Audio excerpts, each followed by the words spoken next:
Welcome to the Infinite Archive, where we take slow, cinematic journeys through the lives and ideas that shaped our world. If deep, relaxing history is your thing, please consider liking and subscribing. It helps these long-form studies reach more people. And for your listening comfort, we've placed all ads in the first 20 minutes, so the rest of this audiobook is completely uninterrupted. Tonight, we turn to Karl Marx, a thinker whose ideas changed the course of economics, politics, and modern society.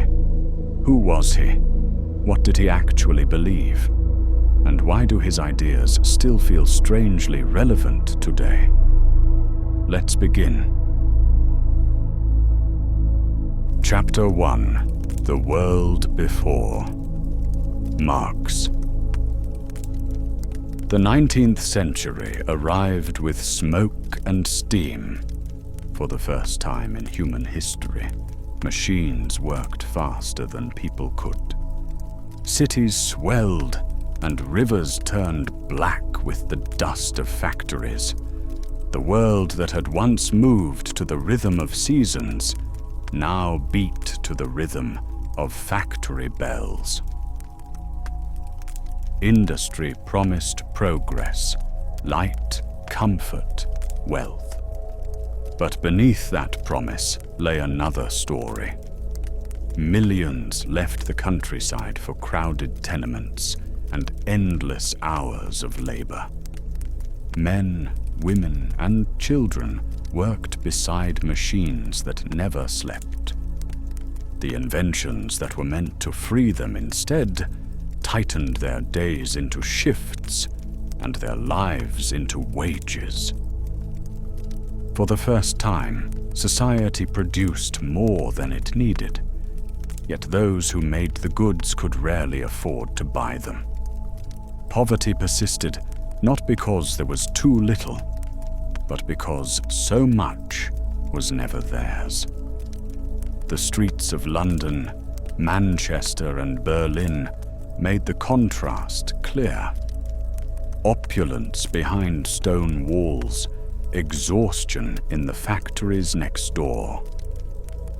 In that landscape of wealth and want, a young German philosopher began to ask questions no one wanted to hear.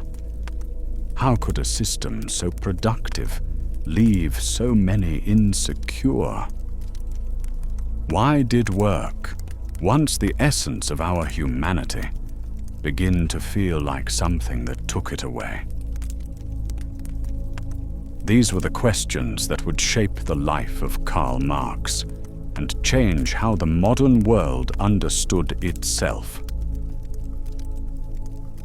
Karl Marx was born in 1818 in a small German town called Trier, far from the roar of the factories that would later define his thought. He studied philosophy at university, drawn first to ideas, not politics. But the world around him was shifting too quickly to ignore. As a young journalist, Marx wrote about poverty, censorship, and power, and each article drew him closer to exile. He was expelled from one country after another, Germany, France, Belgium, until he finally settled in London. There, in the heart of the world's richest empire, he lived in a small, damp flat surrounded by the very inequalities he sought to understand. His closest ally was Friedrich Engels, the son of a wealthy factory owner from Manchester, the industrial capital of the age. Engels had seen the system from the inside: child labor, choking smoke, overcrowded slums, men working 16-hour days for barely enough to survive. Where Marx offered theory, Engels brought proof. Together they began a collaboration that would last a lifetime, writing, arguing, and refining their vision of a world that could be understood and transformed. They called it the Critique of Political Economy, a study of how wealth is produced, who controls it, and why so many are left with so little.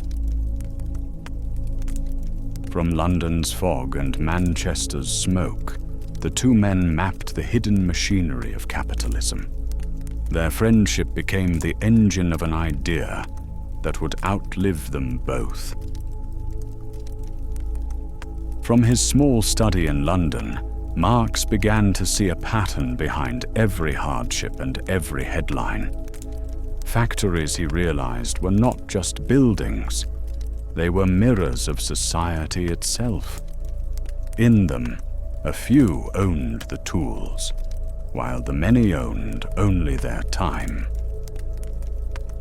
The system seemed efficient, even natural, yet the more productive it became, the more unstable it felt. Each boom ended in collapse. Each invention created new poverty. Each job that lifted one family pushed another into debt. Marx's question was disarmingly simple. Why does capitalism turn progress into crisis and abundance into insecurity? He began to suspect the answers weren't moral, but structural, built into the way the economy itself worked. If one could understand the machinery of value, perhaps one could explain why nations grew richer while their workers stayed poor. That question, how wealth is produced, who controls it and why it divides, became the foundation of his life's work, Capital. It was no longer just philosophy or politics. It was a matter of survival for the modern age. As Marx studied the world around him, patterns began to repeat. What seemed like isolated injustices began to form a larger picture. Work, he noticed, had lost its connection to joy. Men and women no longer saw themselves in what they created. Their labor produced wealth, yet left them hollow. He called this alienation, a quiet estrangement between people and their own power. He saw how jobs were never secure. Factories could close overnight. A new machine, a market crash, and a worker's life could vanish with it. Capitalism, he realized, made every person replaceable. A line in a ledger, a cost to be cut. The division of reward was equally sharp. Those who owned the factories grew rich. Those who worked within them barely survived. Profit, Marx argued, was not the reward for genius. It was the unpaid portion of someone else's labor. And even for the rich, the system was cruel. It chained them to competition, to anxiety, to the constant fear of falling behind. In chasing profit, they too were trapped by the logic of their own creation. The more Marx observed, the clearer one truth became. Capitalism was not merely an economy. It was a structure that shaped every aspect of human life. And if that structure could be understood, perhaps one day it could be changed. Marx's story begins in the noise of industry, but it does not end there. He wanted to look beneath the smoke, beneath the markets, beneath the daily struggle, to uncover the hidden laws that made it all move. This book follows that search. It begins with the rhythm of history itself, how people work, how they produce, and how those relations of production shape everything else. culture, politics, even belief. It will trace the structure of capitalism from the inside, the market, the wage, the factory, and the quiet injuries that never make the news. It will show why crises keep returning, why technology liberates and enslaves, and why the promise of progress still leaves so many behind. But above all, it will ask the question Marx asked his entire life. How can human beings reclaim the meaning of their own labor? To answer that, we must follow him. From capital to consciousness, from the world that is, to the world that might still be. Chapter 2: Historical Materialism. The story of human societies. Marx believed that to understand any society, you must start not with its politics or its religion, but with how it produces what it needs to survive. Every society, he said, begins with a practical question. How do people get food, shelter, and clothing? The answer shapes everything else. When people invent new tools or new ways to work together, their social world changes with it. Who controls those tools, who owns the land, the machines, or the knowledge, decides how power is shared. In ancient times, it was the master and the slave. In feudal Europe, the lord and the peasant. In the modern world, the employer and the worker. This structure, the way people cooperate and compete to make a living, is what Marx called the mode of production. It forms the base of society, the real material foundation on which everything else stands. Above it rises what he called the superstructure, our laws, beliefs, culture, and institutions. These things appear independent, but they grow from the soil of the economy that sustains them. A change in the base, a new invention, a new form of labor, a shift in ownership, eventually shakes the entire structure above it. To see history this way is to see it as a living process, a constant negotiation between how people make their living and how they make meaning. That, for Marx, was the secret pattern behind the story of civilization. Long before kingdoms, money, or private property, human beings lived in small communities bound by necessity. They hunted together, gathered together, and shared whatever they found. In these early societies, no one owned the land or the tools, because survival depended on sharing them. What one person gathered today might feed another tomorrow. To hoard was to endanger the group. Marx and Engels called this stage primitive communism, not as a political slogan, but as a description of how cooperation worked when resources were scarce and life was collective. There were no rich and poor, no rulers or ruled. Work and reward were communal. The hunter, the gatherer, the elder, and the child all contributed to the tribe's survival in different ways, and all shared in what the tribe produced. Rituals, songs, and early beliefs grew naturally from that equality. They reflected a simple truth. The world could only be faced together. But as tools improved and populations grew, differences began to appear, first in skill, then in possession, then in power. The moment some could own what others needed, the foundation of equality began to crack. Out of that crack, over time, came the first divisions of class and the long history of struggle that would follow. As human tools became sharper and harvests more reliable, something changed.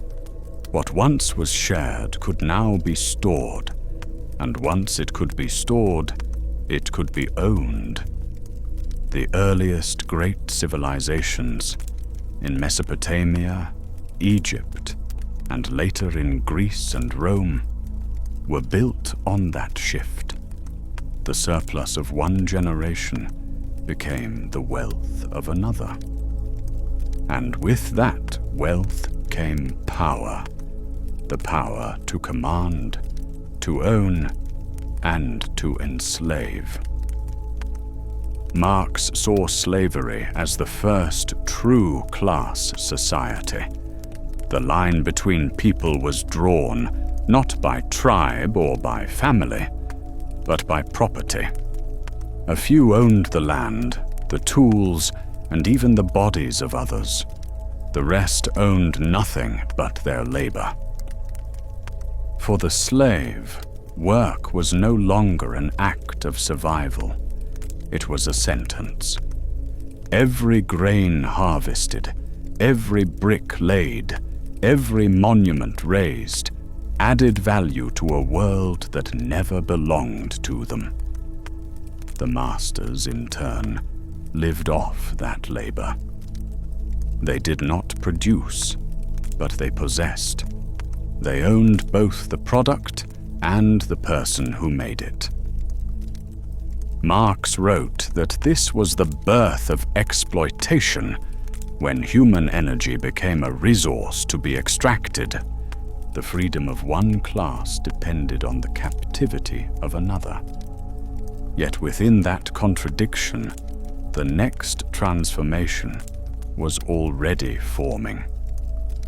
For no system built on domination remains stable forever. In time, rebellion, exhaustion, and the decay of empires would give rise to a new order, one based not on slavery, but on feudal ties of land and loyalty. When the ancient empires fell, the smoke of the cities faded and life retreated to the countryside. The next stage of history, feudalism, grew from the soil. Here, the master was no longer a slave owner, but a landlord. Property took the form of land, not people. The new social contract was written in obligation, loyalty for protection, labor for survival. The peasants, or serfs, owned no land of their own. They worked the fields of the Lord and, in return, kept only a small portion of what they produced. The rest went upward to sustain the church, the nobility, and the crown. Society was organized like a pyramid, a chain of oaths stretching from farmer to king. At the bottom, millions lived by the rhythm of harvests. At the top, a few ruled by birthright and divine claim. Feudalism tied people to place. The peasant could not easily leave the land, and the land could not thrive without the peasant. It was a system built on dependence, stable but stagnant. Marx described it as another mode of production, a world where the forces of labor had outgrown the chains of ownership, but not yet broken them. The lords held the land, but the peasants held the future. Over time, cracks appeared, trade expanded, Cities grew. Merchants began to rise. People who created wealth not by owning land, but by moving goods. And with them came the early signs of something new, a restless energy that would soon turn the world inside out. By the late 15th century, the stillness of the feudal world began to stir. Ships left European ports carrying goods, gold, and the promise of new markets. Towns expanded into cities. The old bonds of loyalty gave way to the logic of exchange. A new class began to rise: merchants, traders, and early industrialists. People who created wealth not from land, but from movement. They bought cheap, sold dear, and reinvested the difference. Marx called this the embryo of capitalism. The social order was shifting again, from landowners and serfs to employers and wage earners. The peasant who once worked for survival now worked for pay. His time, his skill, and even his body became commodities that could be bought and sold. Unlike feudalism, this new world thrived on change. Competition demanded invention. Every breakthrough in tools, in trade, in technique promised advantage. But every advantage, once shared, reset the race. The marketplace became the new battlefield of history. Instead of armies, there were companies. Instead of oaths, contracts. Instead of conquest, competition. By the 18th century, this new logic had matured into a system all its own, one that rewarded innovation, punished idleness, and transformed every corner of life into opportunity. Yet behind the dynamism lay the same structure Marx had traced for centuries. Those who owned the means of production, and those who had nothing to sell but their labor. The names had changed. Lord and peasant became capitalist and worker, but the relationship of power remained the same. And that, Marx realized, was the key to understanding the modern world. Across history, each society has carried within it the seeds of its own transformation. In slavery, the contradiction was clear. Human beings treated as property in an age discovering philosophy and reason. In feudalism, it was the stasis of land and bloodlines colliding with the restless energy of trade. In capitalism, it is the drive for profit that continually undermines the stability it needs to survive. Marx called this pattern the dialectic of history, the way progress moves through tension. Every stage solves one set of problems only to create another. When the old relations of power can no longer contain the new forces of production, revolution, peaceful or violent, becomes inevitable. History, then, is not a straight line, but a rhythm. Creation, conflict, transformation. It advances not because people want change, but because their world demands it. For Marx, this was not a pessimistic view. It was a sign that humanity is capable of renewal, that even within exploitation, there lies the potential for liberation. And so the story continues, from fields to factories, from hand to machine, from necessity to choice. The pattern repeats. until we understand it well enough to break it. Chapter 3. Dialectical Materialism, the Logic of Change. The roots of Marx's method stretch back to two very different thinkers, Hegel and Feuerbach.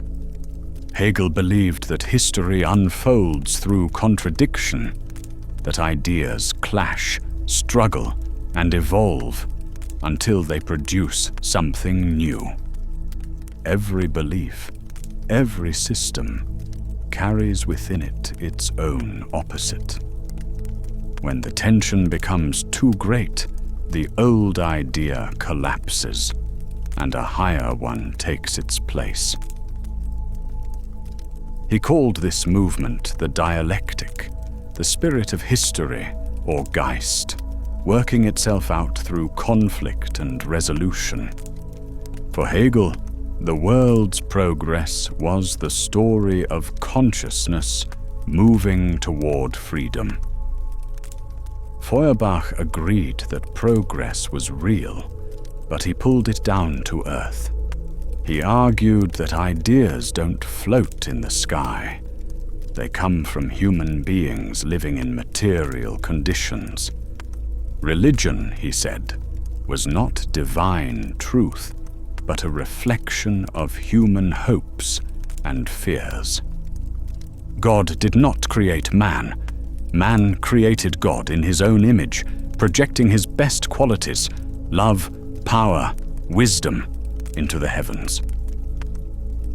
From Feuerbach, Marx learned that thought is rooted in matter. From Hegel, he learned that matter itself moves through contradiction. By joining the two, Marx created something new: dialectical materialism. He kept Hegel's rhythm of change, but placed it inside the real world: factories, families, farms, and markets. History, he concluded, is not driven by ideas alone, but by the material forces that shape how people live, their tools, their work, their struggles to survive. When those conditions change, so do the ideas that justify them. In short, Hegel described how the world thinks. Feuerbach described what the world is made of. Marx combined the two to explain how the world changes. For Marx, contradiction was not just a feature of thought, it was the heartbeat of history itself. Every social system, he said, carries within it the forces that will one day undo it. In the beginning, these tensions are small, quiet, almost invisible. But over time, they grow. Under feudalism, the contradiction was clear. A world built on loyalty and land confronted by merchants and trade. The old order demanded stability. The new one demanded motion. The two could not coexist. As towns grew and money flowed, the feudal bonds of duty and inheritance began to crack. Farmers became workers. Lords became landlords. And the logic of the market began to replace the logic of tradition. Out of that tension came capitalism, a new form of life that promised freedom through exchange, yet reproduced domination in new ways. Marx saw this not as moral failure, but as a natural process. Every era develops productive forces, tools, skills, technologies that eventually outgrow the social structures meant to contain them. When the tools change, the relations must change too. Contradiction, then, is not chaos. It is how the world develops. Just as pressure turns coal into diamond, conflict transforms societies. The dialectic is that motion, the struggle between what is and what is becoming, and when the tension can no longer be resolved within the old world, a new world begins to form.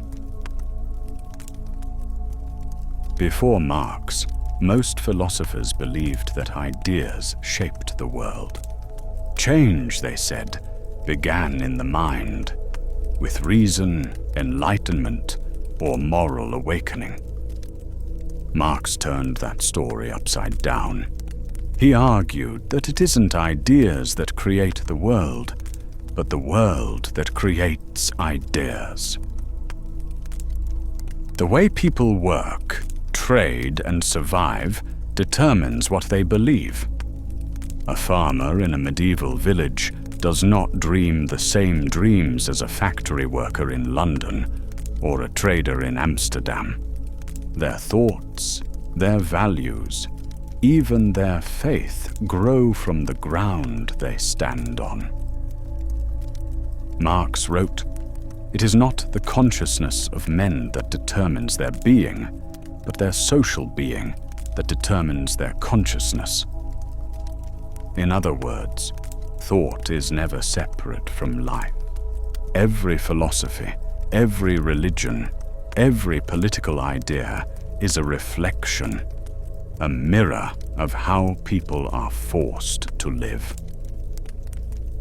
When the way we produce and survive changes, so do the stories we tell ourselves about what is right, natural, or possible.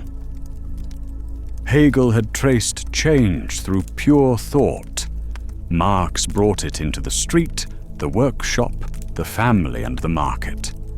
History, he said, is the unfolding of real human activity, of people making their lives under conditions they did not choose. That was his revolution in thinking, to see that philosophy itself was part of the material world. Ideals were not the architects of history. They were its echo. For Marx, matter was never still. The material world, tools, machines, energy, skill, was always in motion, always changing through human use. A hammer, he wrote, is not just a thing. It is a relationship between a person, a purpose, and a piece of the world. The same is true for a plow, a factory, or a computer. When we invent or improve our tools, we quietly change the structure of life itself. Marx called these tools and skills the forces of production, the combined power of human labor and technology that makes survival possible. In one era, it might be the peasant's hand and the horse-drawn plow. In another, the loom, the steam engine, or the assembly line. Each new force of production opens possibilities that the old system cannot fully contain. But tools do not act alone. They exist inside a web of ownership and control, what Marx called the relations of production. A farmer may use the same land as a landlord, but one does so as labor, the other as property. The difference between them is not the soil, but the relation to it. The contradiction between these forces and relations, between what we can do and what we're allowed to do, is what drives history forward. In this way, matter itself becomes historical. Every new invention, every new skill becomes a spark that forces old systems to adapt or collapse. This, for Marx, is the motion of matter, the quiet revolution built into every act of production. For Marx, the dialectic was not an abstract law of the universe. It was something alive, carried within every human being. Each person, he said, lives between what is and what could be. We work to survive, yet we dream to create. We depend on others, yet we seek freedom from dependence. These small daily tensions between need and desire, effort and rest, order and change, are the same forces that shape history on a larger scale. The worker and the owner, the tradition and the invention, the comfort and the risk, all exist in constant negotiation. Society is not a static thing. It is a conversation that never ends. Sometimes that conversation becomes conflict. The old ways resist, the new ways insist. And somewhere in the middle, through struggle and adaptation, a new form of life begins to emerge. Marx saw in this rhythm something deeply human, that progress is not smooth or polite. It is born from contradiction, just as thought is born from doubt. To live, then, is to participate in the dialectic. Every act of work, creation, or defiance becomes part of that long movement, the push and pull between what exists and what is still waiting to be made. In this way, Marx transformed philosophy into motion, and motion into hope. In everyday life, we often think of freedom and necessity as opposites. Freedom, we imagine, is doing what we want. Necessity is being forced to do what we must. But Marx saw it differently. He believed that real freedom begins when we understand necessity, when we recognize the forces that shape us and learn to act through them, not against them. He spoke of two kinds of necessity. External necessity is the pressure of the world. Hunger, debt, the need to work, the rules of survival. It compels action from the outside.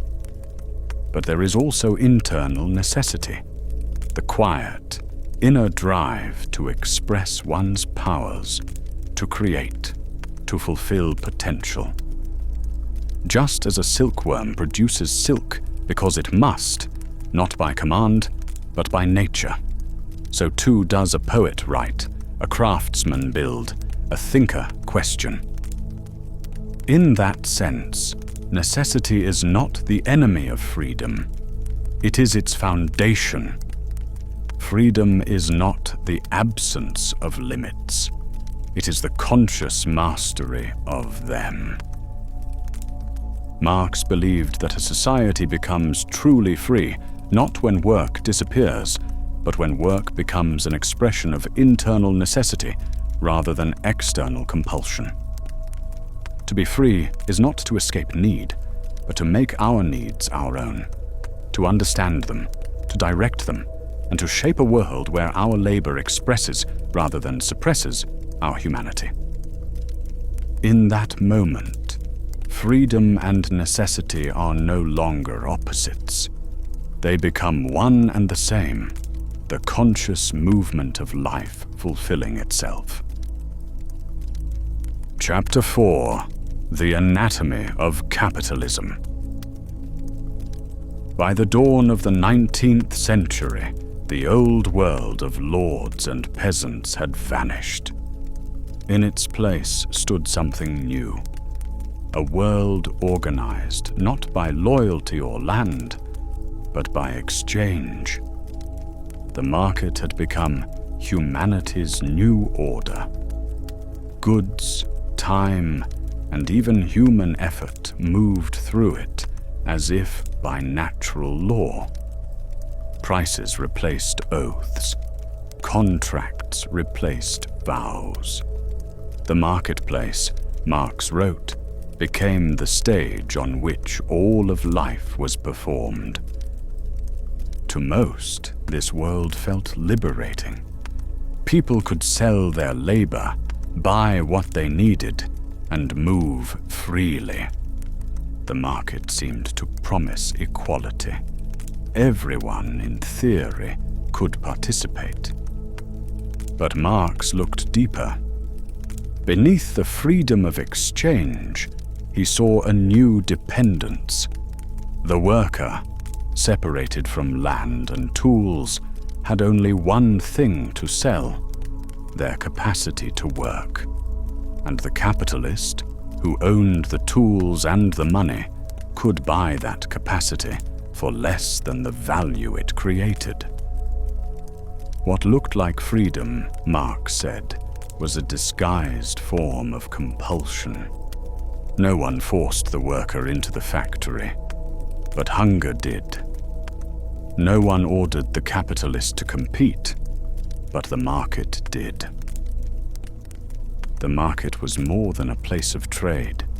It was a vast system of relations, a network that organized production, consumption, and power without kings or gods to command it. Its pressures weren't written in any code, but they were felt like weather, steady, shaping, and hard to ignore. To understand capitalism, Marx believed, one had to understand those unseen laws. The market may appear free and open, but production, where goods are actually made, tells a different story.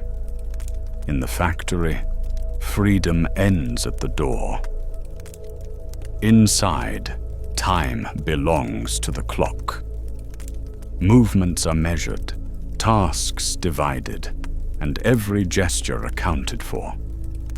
The worker no longer decides what to make or how to make it. Those decisions belong to the owner, the manager, the system itself.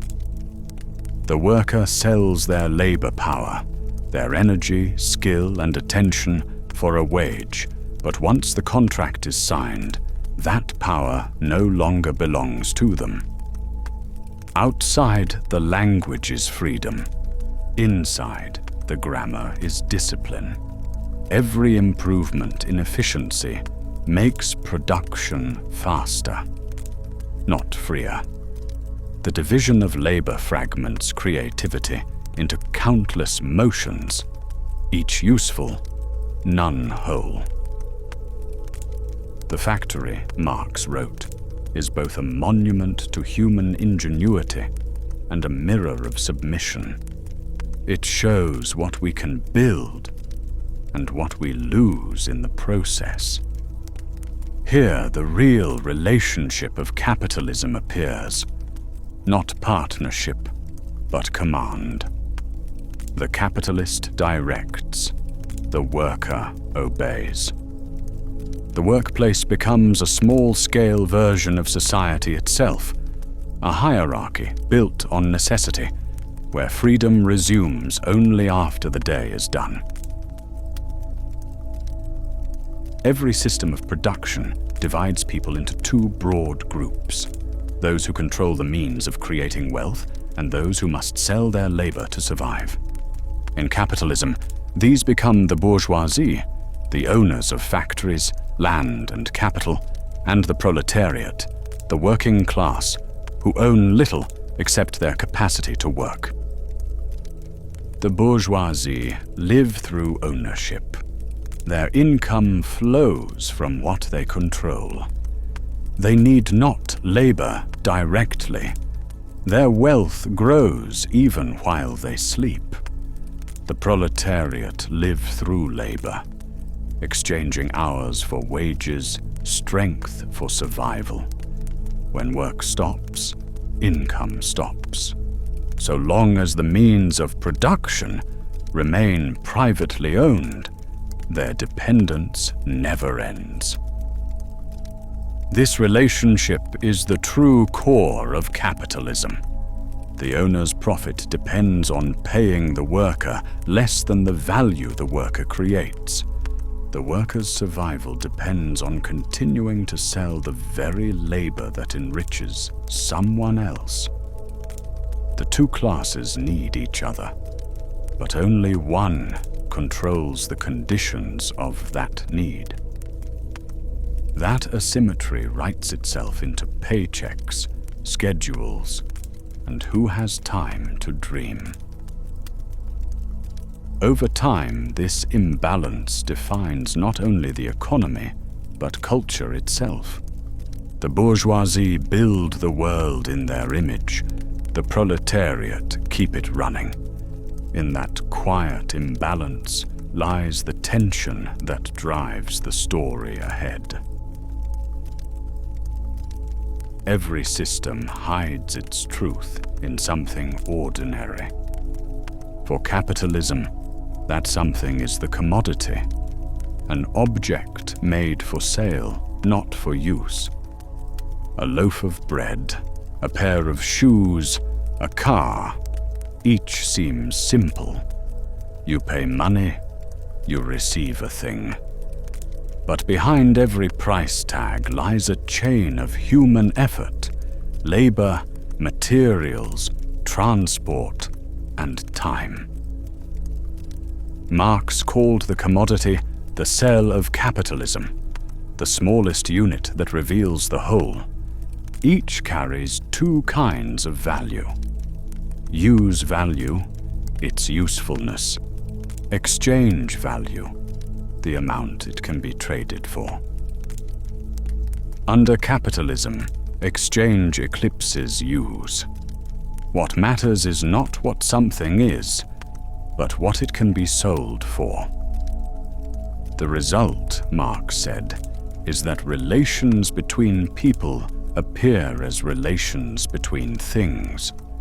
The value of an object seems to come from the object itself, rather than the labor that created it. He called this illusion commodity fetishism, a world where things appear alive and people fade from view. We see a price, not a process, a product, not the hands that made it. We hold a t-shirt and miss the cotton, the dye, the hours, the miles stitched into it. Once you see labor hiding in things, the market never looks the same. Familiar, but newly crowded with invisible lives. In a world of endless exchange, something was needed to measure and connect all things, to make the unlike comparable. That something was money. Money turned every object, every service, every hour of effort into a single language: price. A farmer's grain, a miner's ore, a writer's words. All could now speak to one another through this common medium. Gold, paper, digits on a screen.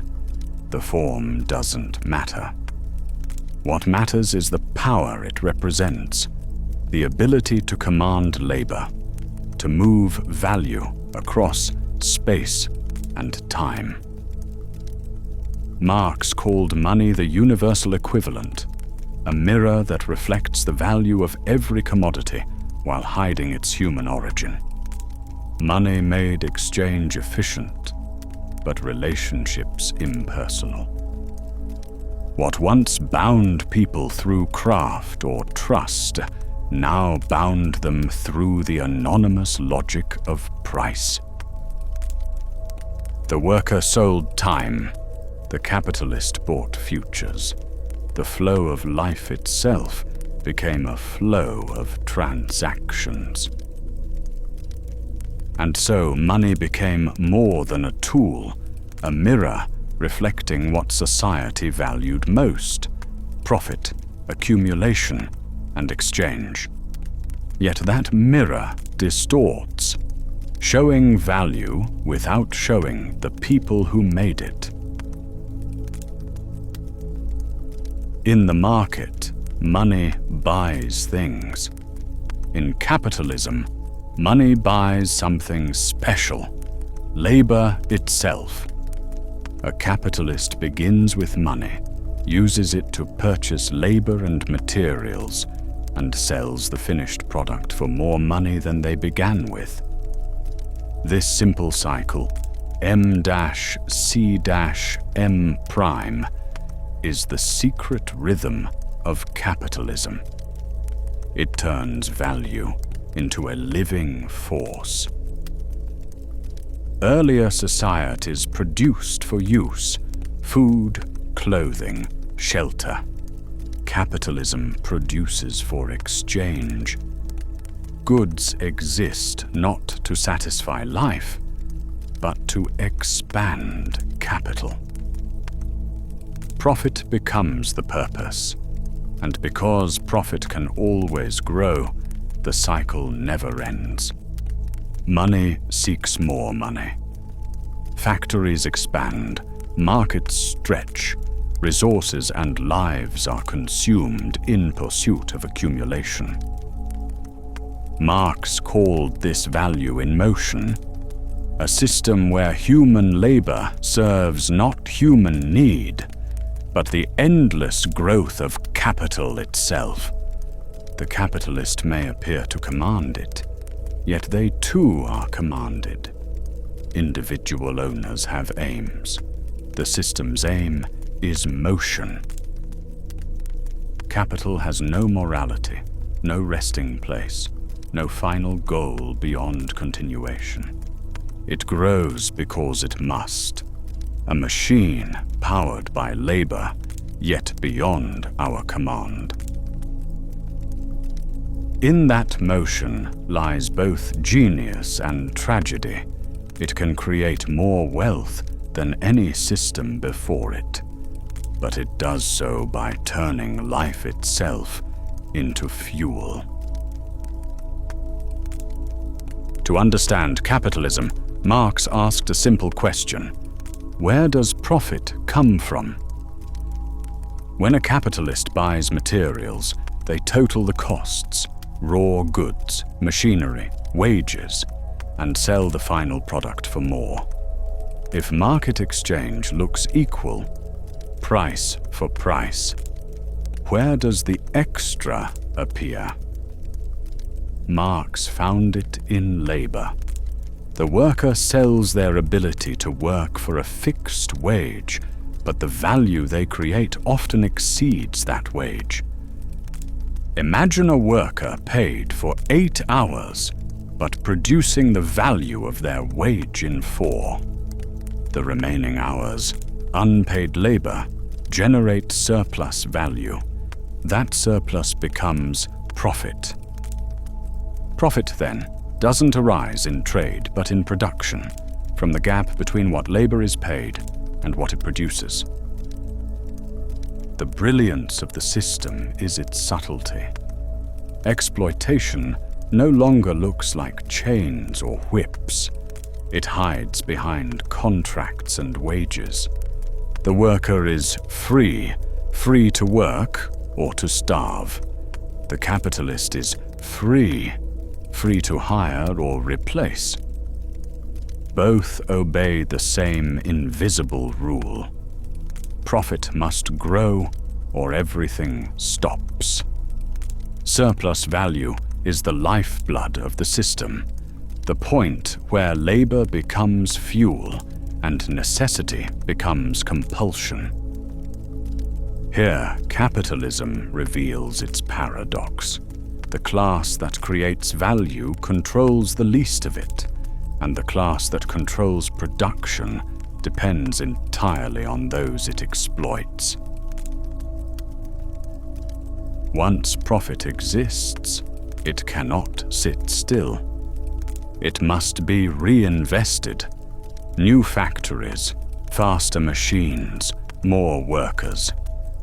Every gain becomes fuel for the next expansion. This is the law of accumulation. Profit as a beginning that never ends. A firm that holds pace is already falling behind. Competition forces every capitalist to grow, not from greed, but from survival. The pressure ripples outward.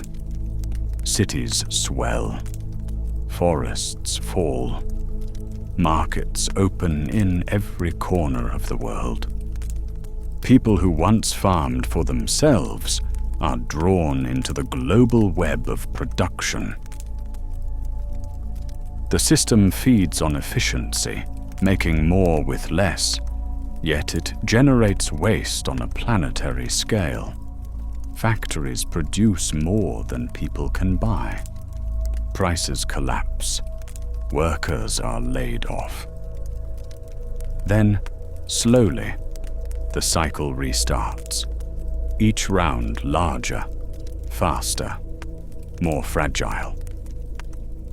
Capitalism is a machine that can never be turned off. It must move to stay alive. Growth becomes its justification, progress its religion. And though the machine grows ever more powerful, it still runs on the same fuel it always has: human labor. The more we produce, the less control we have over what we've made. Capitalism doesn't fail because it breaks. It fails because it works. Too well, too fast, too completely. Every few decades, production outruns consumption. Warehouses fill, prices fall, factories slow, workers are dismissed. To the public, it looks like misfortune. To Marx, it was structural, the system's own heartbeat. Competition drives every producer to cut costs and expand output. When all succeed, the market floods, profits collapse, and the engine chokes on its own excess. Crisis clears the stage. The weakest fall, the strongest absorb them, and accumulation begins anew. It's a rhythm of destruction and renewal, clearing the field while punishing the people who work it. Each crisis wipes the slate, but leaves deeper scars: inequality, unemployment, disillusion. The system can survive anything except standing still. Its heartbeat beats only to keep beating.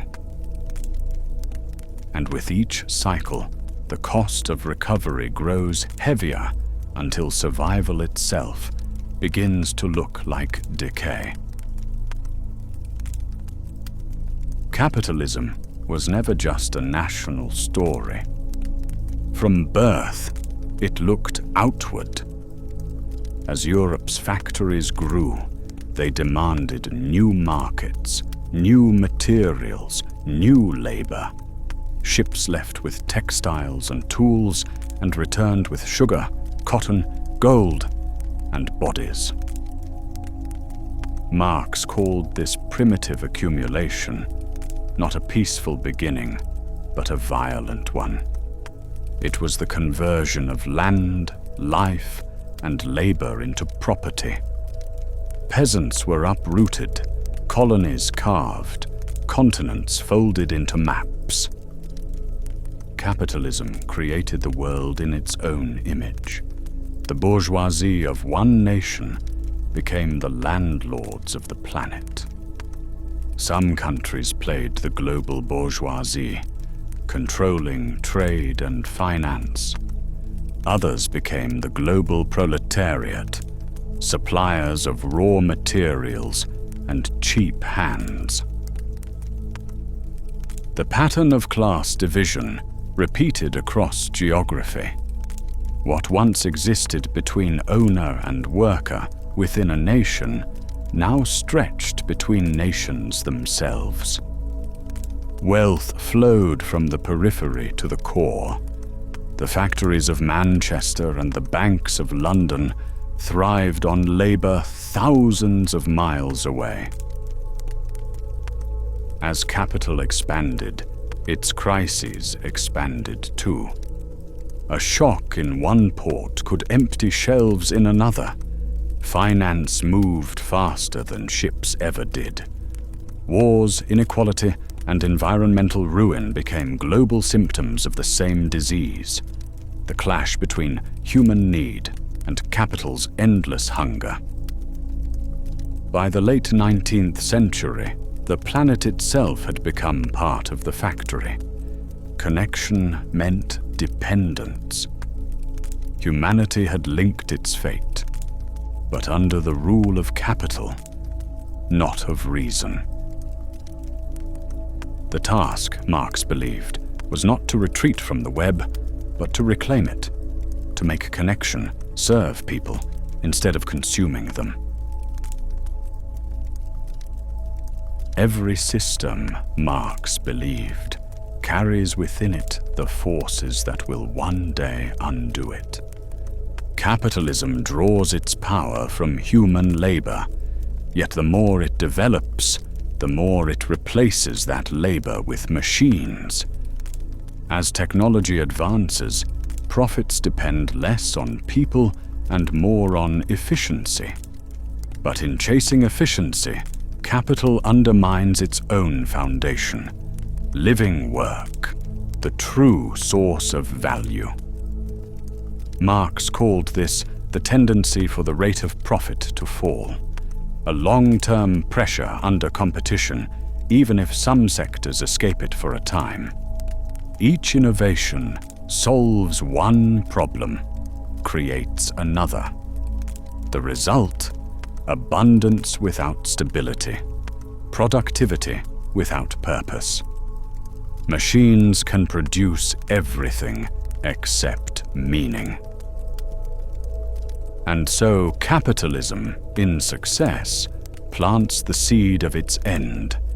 It creates a world where the old logic of profit can no longer organize human life. The working class, once bound by necessity, begins to see itself as a collective force. Unemployment beside overproduction, wealth beside poverty, freedom beside control. Contradictions turn visible. This awareness is the beginning of class consciousness. Private pain becomes the public question of power. When that consciousness spreads across factories and nations, it becomes more than resistance. It becomes history waking up. Revolution, then, is not destruction, but creation, the birth of new relations that let human potential breathe. Marx never said when or where it would come. He only said, no structure built on contradiction lasts forever. The old world, he wrote, does not die peacefully. It drags its contradictions to the surface until the weight of its own logic forces it to transform. And in that moment, what once seemed inevitable begins to look like choice. Chapter 5. Alienation, the human cost of production.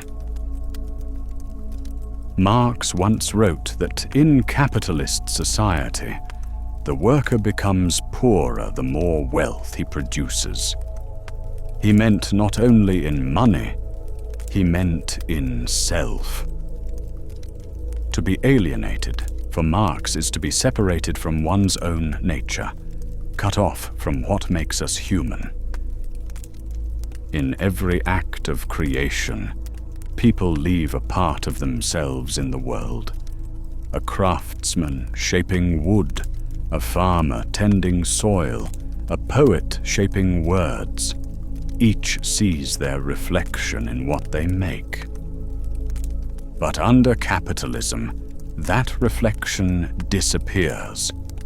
The product of labor no longer belongs to its maker. It becomes property, inventory, profit, something external, even hostile. The worker becomes a stranger to their own work. They labor to live, yet their labor no longer feels alive. Each day, they sell fragments of time and energy until what they make and who they are no longer touch. The more the worker produces, the more the world fills with objects that do not belong to them. The more wealth the system gains, the less meaning the worker retains. It is work without ownership, creation without identity, effort without joy. And in that quiet loss, Marx heard something deeper than economics. The sound of human potential turned against itself. Alienation does not stop with the product. It reaches into the act of creation itself, into the process of labor. Work, which could be our most human act, becomes external, mechanical, imposed. In earlier times, labor was an expression of skill and imagination, the potter shaping clay, the carpenter carving wood. Each act of making was also an act of self-discovery. Under capitalism, that process no longer belongs to the worker.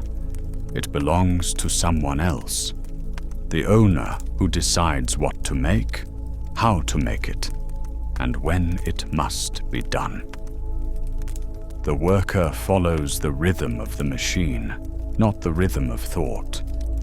Movements repeat, decisions vanish, creativity narrows to routine. The body remains active, but the spirit stands still.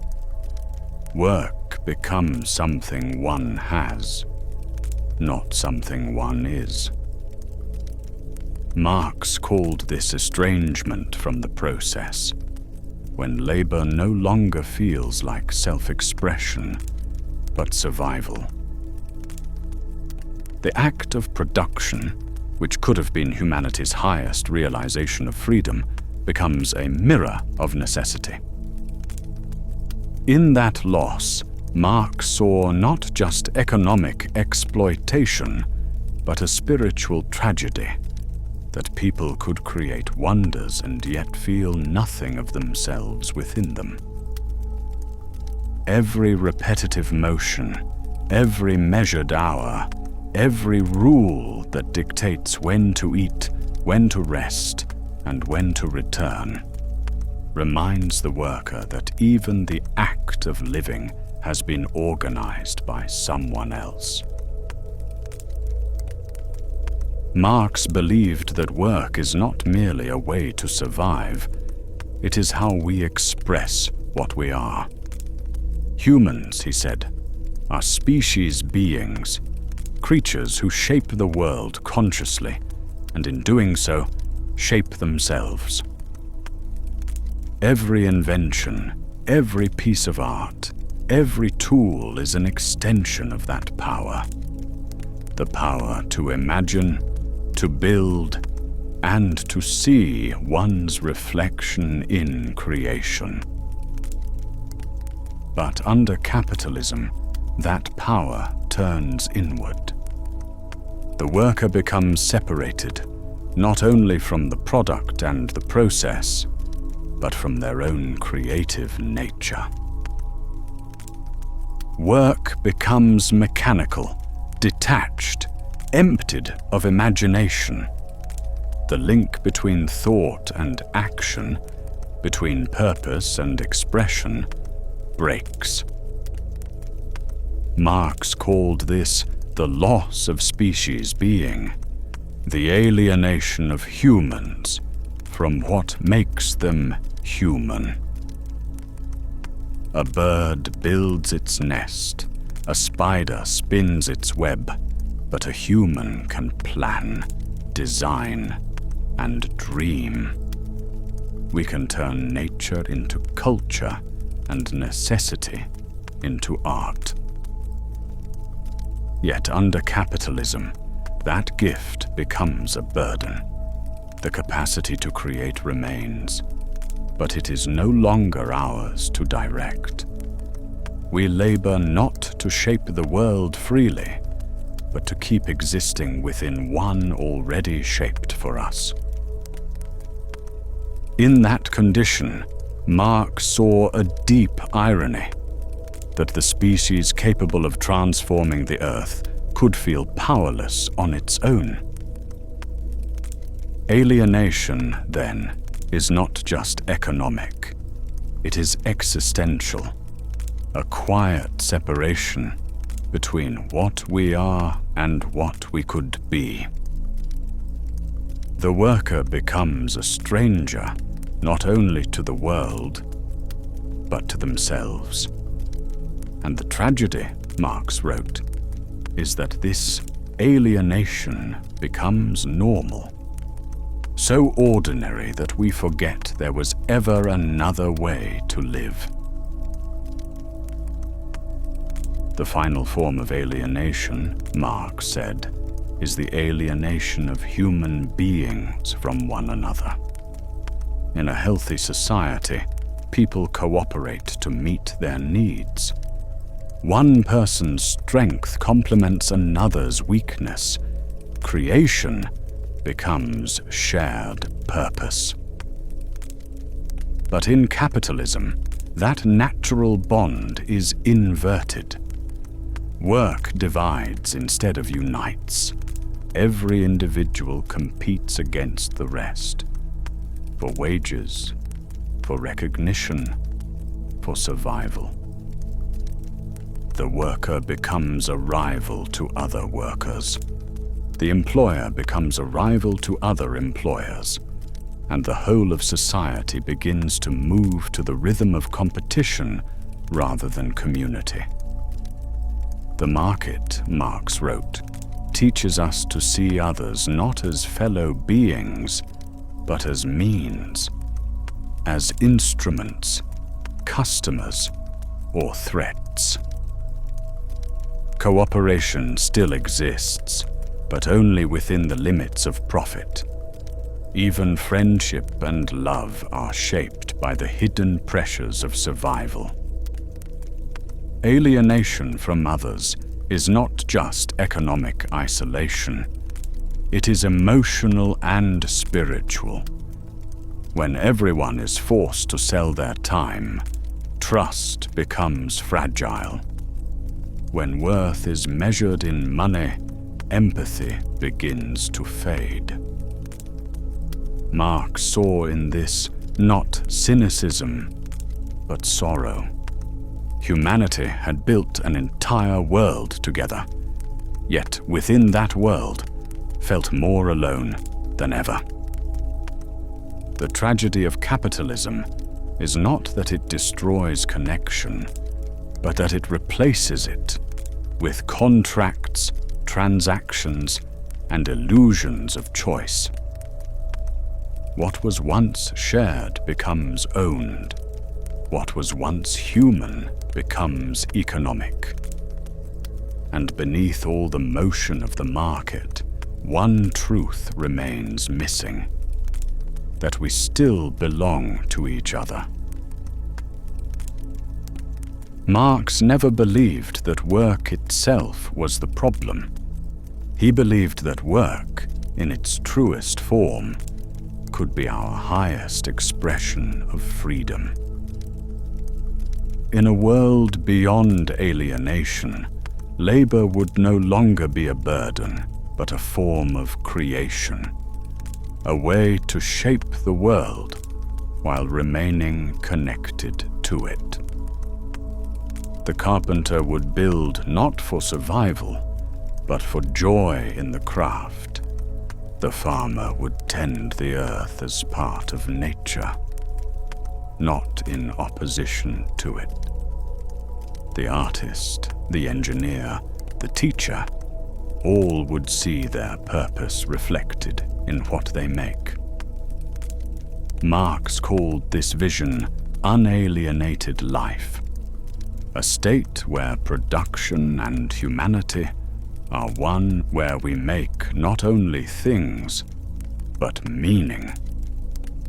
In such a world, the product of labor would return to the worker as recognition, not as loss. Work would no longer be something we escape from, but something that completes us. Community, too, would change.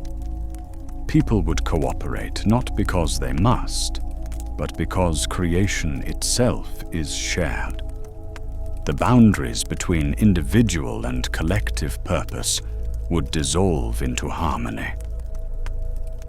Marx imagined a society where necessity no longer dominates life, where the economy serves humanity, not the other way around. He wrote that in a truly free society, the realm of necessity gives way to the realm of freedom, a life where we work less, think more, and create not out of fear, but fulfillment. It was not utopia he described, but a direction, the natural end of a long struggle for human wholeness. For Marx, freedom was not escape. It was reunion, the moment when what we make, what we feel, and who we are finally belong to the same world again. That, for Marx, was the beginning of a truly human world. Chapter 6: Exploitation and Surplus Value. To understand how capitalism creates profit, Marx begins with something simple: a loaf of bread. Imagine a small baker. He buys flour, yeast, and firewood, the embodied labor of others, for $1. These ingredients carry the history of past work: the farmer's field, the miller's hands, the metal of the oven. Then comes living labor.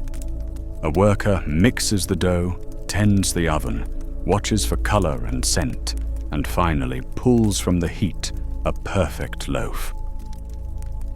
When the baker sells that loaf for $3, something new has appeared. The ingredients were worth only $1. The extra $2 did not come from flour or fire. It came from the workers' living labor. Machines and materials can pass along the value they already contain, but only living labor creates new value. The worker has added $2 of fresh worth to the world, yet that new value does not belong to them. The capitalist now decides how much of that value returns as wages and how much remains as profit. This division between what labor gives and what labor receives is the doorway to Marx's theory of exploitation. Embodied labor is the past, the frozen work inside tools and materials, the iron of a hammer, the steel of an oven. Each carries hours of someone else's effort. But these objects cannot create more than they contain. When used, they simply transfer their stored value into new goods as they wear down. Living labor is different. It is the worker's hands, skill, attention, and time, the only force that adds new value to the world. Machines seem to produce, but they only multiply the effects of labor done elsewhere by other workers at other times. For Marx, value is not in things, it is in human activity. After the worker mixes their living labor with the embodied labor of ingredients and tools, the result is a loaf worth $3. $1 replaces materials. $2 are new value created by the worker. But the capitalist cannot pay the worker the full $2, because profit would disappear. So the new value is split, a portion returned as wages, and the rest kept as surplus value. If the worker is paid $1 for creating $2 of value, the remaining dollar becomes profit, the reward of ownership, not labor. This is exploitation, not cruelty, not personal greed, a structural necessity. In the production process, total labor divides into necessary labor, the time needed to reproduce the worker's living costs; surplus labor, the unpaid time that becomes profit. If a worker creates $100 of value in 10 hours, but receives 50 in wages, then half the day is necessary labor, and half is surplus labor. The rate of surplus value, S/VV, shows the level of exploitation. In this case, S/V equals 100%. For every hour the worker labors for themselves, they labor another hour for free. Marx's equation revealed a hidden truth. Profit is the unpaid portion of someone else's day. No law is broken. No violence is required. Each transaction repeats the same quiet subtraction of time, of energy, of life. Capitalism must extract surplus value to survive. If every worker were paid the full value they produced, the system would collapse. The simplest way to increase surplus value is to lengthen the working day. If half the day reproduces wages, every extra hour becomes unpaid labor. A 12-hour day instead of 10 means 2 more hours of profit. This is absolute surplus value, profit created by extending time. In early factories, this method was brutal. 16-hour shifts, exhausted bodies, no rest beyond necessity. Workers demanded life, capital demanded hours. When the day could not grow longer, it grew denser. Relative surplus value increases profit not by extending time, but by increasing output within the same time. A new machine doubles productivity. Wages stay the same. Necessary labor shrinks. Surplus labor expands.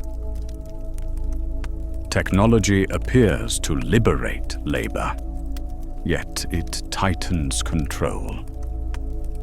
the worker becomes less exhausted, but more replaceable. Productivity rises, their share of value falls. Inside the working day, Marx saw the entire system. Picture 10 hours. The first hours reproduce wages. The remaining hours create profit. As efficiency increases, the wage hours shrink, and the profit hours grow. The purpose of innovation is not simply to make more, but to shift the boundary where necessity ends and exploitation begins. Even if every capitalist wanted to be fair, the system would not allow it. Competition enforces exploitation. If one firm cuts wages, others must follow. If one adopts a faster machine, others must match it. Otherwise, they vanish.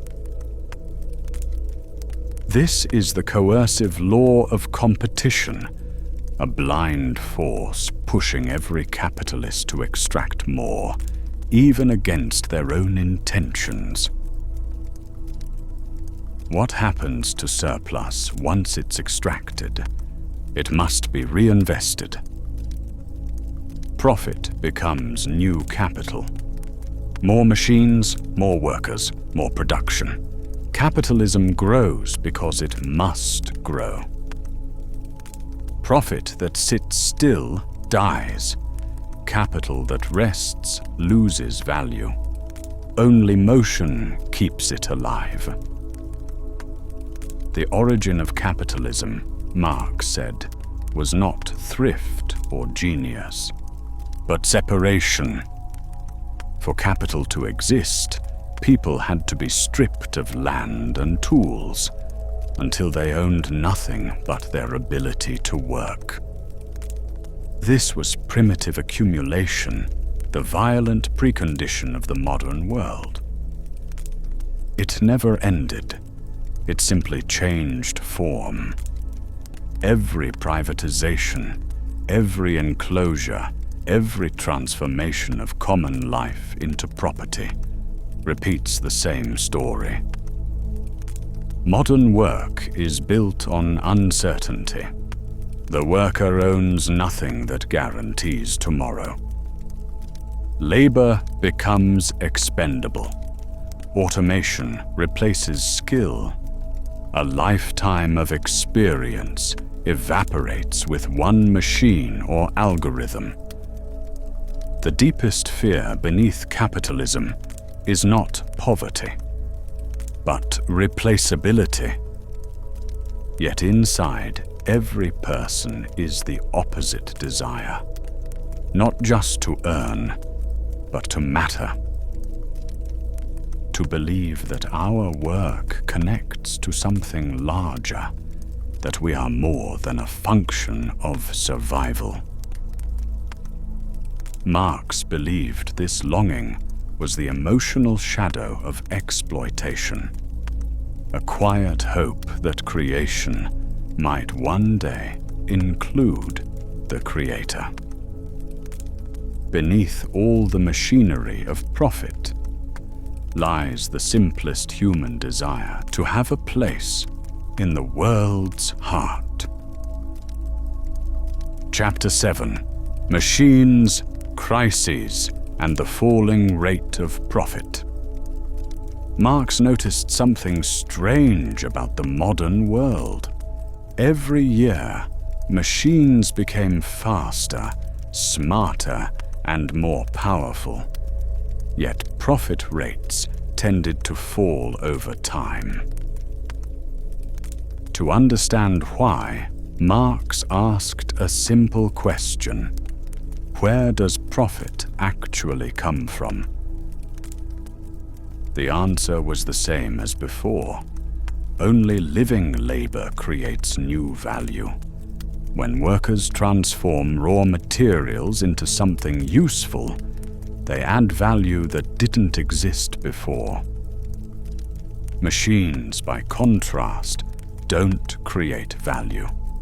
They only pass on the value already built into them, the metal, the engineering, the labor that produced them. Imagine a factory owner who buys a powerful new machine. At first, it's a huge advantage. His workers produce twice as much, profits rise, and business booms. But soon, everyone buys the same machine. Production doubles everywhere. The market fills up, prices fall, and profits sink back down. What was once an edge becomes the new normal. Meanwhile, machines replace workers, but machines don't create value. And as living labor shrinks, the very source of profit shrinks with it. Efficiency rises, but the well of value becomes shallower. Marx called this the tendency of the rate of profit to fall. Capitalism's drive for progress, to save time, automate work, and replace people, slowly undermines the very foundation that gives it life. If machines reduce profit, why do capitalists keep buying them? Marx's answer: they have no choice. In capitalism, every business competes. If one firm adopts a faster method, all others must follow or die. Progress becomes obligation. The system accelerates not because anyone wants to go faster, but because slowing down means extinction. Marx divided production into two parts: constant capital, money spent on machines and materials; variable capital, money spent on living labor. Constant capital adds no new value, it only transfers the value already inside it. Variable capital, living labor, is the only thing that grows. As capitalism develops, machines expand and workers shrink. The total output increases, but the share produced by living labor becomes smaller. Marx called this the organic composition of capital, the rising weight of machines compared to people. Marx expressed the movement of profit with the formula R equals AS divided by C plus V. The rate of profit equals surplus value divided by total capital invested. As machines multiply, the denominator grows faster than the numerator. Even if surplus increases, it rises more slowly than the cost of keeping the system running. The result? A tendency for profit rates to fall over time. When profit begins to fall, capitalism seeks relief in only one direction: growth. Factories expand. More goods are produced. More capital pours into circulation. But when everyone expands at once, the market floods with goods people cannot afford to buy back. The crisis of capitalism is never scarcity. It is abundance. Warehouses overflow. Prices collapse. Factories slow. Workers are dismissed. Demand shrinks further. Success becomes paralysis. Boom becomes bust. And the cycle begins again. When one nation's market is full, capital looks outward. Factories overproduce at home so owners seek customers abroad. Merchants travel, investors fund railways and mines, colonies become suppliers and consumers. This, Marx said, is the global circulation of capital, a network binding nations together through trade, money, and exploitation. But expansion only postpones crisis. The system depends on finding new frontiers until none remain. Machines, Marx wrote, create a reserve army of labor, workers made unnecessary by efficiency. Their presence keeps wages low and fear high. Every worker knows they can be replaced. Capitalism becomes rich in goods, but poor in meaning. We can feed the world, yet cannot employ it. Marx saw tragedy, wasted human potential, but he also saw hope. Work as we know it is no longer required by necessity. Every capitalist boom carries the seeds of its own collapse. Investment rises, optimism spreads, production surges, until the market cannot absorb the goods. Prices fall, debts strain, factories close, and crisis returns. Marx called this the cycle of accumulation. Profit, investment, overproduction, collapse, recovery, profit. Boom and bust are not accidents. They are the breathing pattern of the system. Acceleration defines modern capitalism. What once took months now takes seconds. But speed carries a cost to workers and to the planet. The soil is exhausted, forests vanish, rivers are poisoned.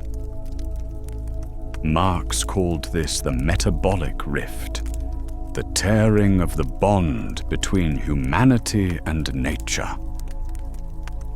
Every attempt to strengthen capitalism weakens it elsewhere.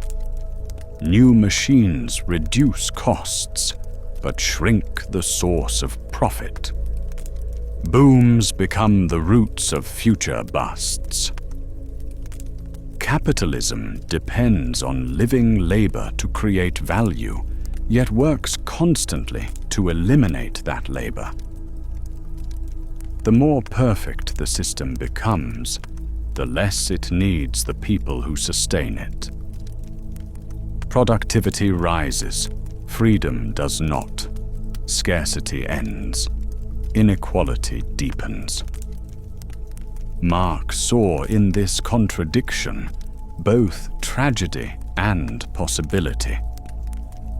The tragedy: human creativity becomes a tool of profit. The possibility: that same creativity could become a tool of freedom. The machine, perfected, points beyond capitalism, toward a world where production no longer rules the producer. The question is not whether the machine will win, but what purpose it will serve. Chapter 8: Ideology and False Consciousness. Marx believed that every economic system produces not only goods, but ideas. The way people work shapes the way they think.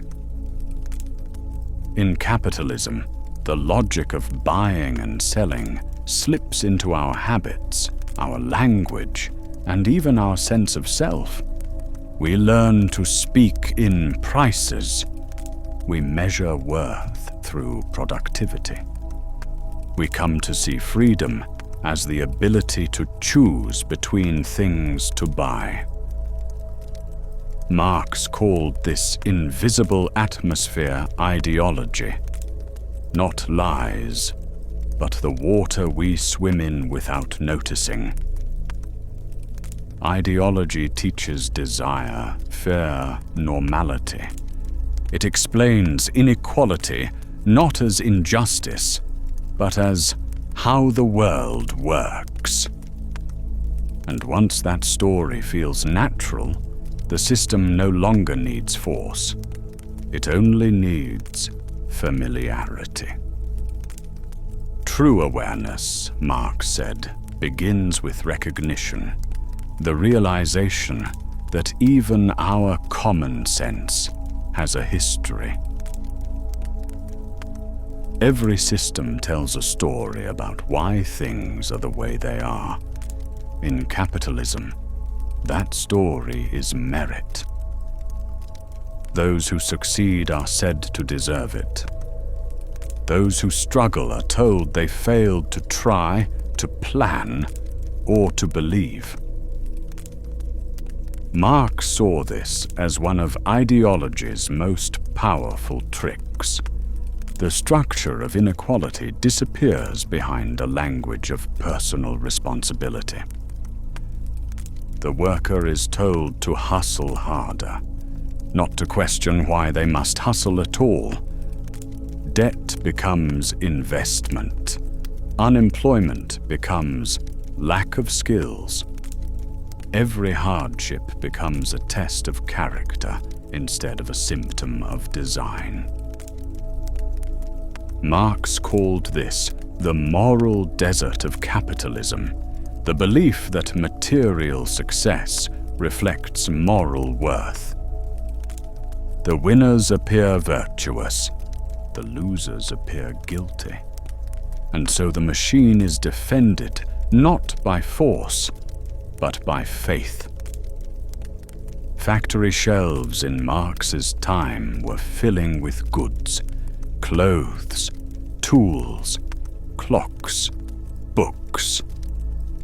But behind every object, Marx saw something hidden. We see the product, but forget the hands that shaped it. We see the brand, but not the labor. The social world dissolves into relationships between things. Money seems to move by itself. Markets feel alive. Workers become invisible. Marx called this commodity fetishism, the strange illusion that value comes from objects themselves rather than the human work inside them. To pierce the illusion is the first act of awakening, to remember that every object carries the ghost of someone's effort. Marx wrote that every economy builds a structure of ideas above it: schools, religion, media, and culture. What he called the superstructure. These institutions don't brainwash people. They define the boundaries of what feels reasonable or respectable. A newspaper speaks of the labor market as if it were weather. Films turn desire into something you can buy. Schools teach competition long before they teach history. This is ideology at work, not by force, but by shaping what feels normal. To imagine a world beyond capitalism becomes naive, because every part of life already assumes it. Marx never believed people defend harmful systems because they are foolish. He believed they are human. To live inside any system is to depend on it. For meaning, for identity, for pride. So when someone defends hard work or earning your keep. They are protecting the dignity that keeps their life coherent. To question the system would mean questioning themselves. This is why good people can defend bad systems. Ideology is not just a belief, it is an emotional contract.